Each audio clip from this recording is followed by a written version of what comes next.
Great, with our workspace set up, the first thing we'll do is go up here to the top and type your last name and then the name of whatever you're designing. Now I'm going to head and drag out a box, but it's too big. I'm going to come over here and change the length, the width, and the height to 10, 10, 10.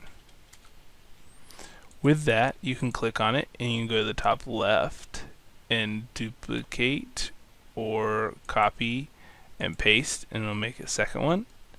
I'm going to click this to zoom in and move a little bit farther back out. I click and hold, I can move the boxes left to right. If I need another one, Control V will work. If I need to go up, I can use this cone to place it up and then drag it back to where I need. And let's do one more. Now that I have my pieces, I'm moving around with the right click of the mouse and holding it down to change my view, and then hold down left and the right click of the mouse, and you can go left, right, up, down. Now with my piece right here, I'll go ahead and highlight the whole thing, and I'll come up here to where it says group. When I do that, all the lines should go away and becomes a solid color. You can change that to a different color. Now I'm going to move off to the side. I'm going to paste another box.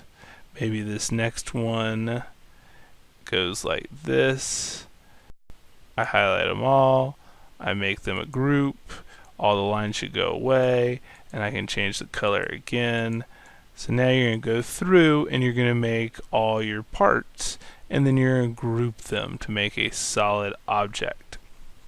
Say I've completed that, and now I want to assemble my parts together.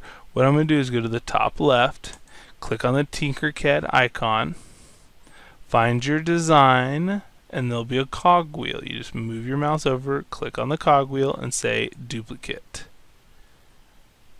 Now this duplicate up here, I'm going to change that. Complete cube. Click. Now you can change your view and you can move things around and line them up so that you'll have your entire cube put together. Now it's your turn.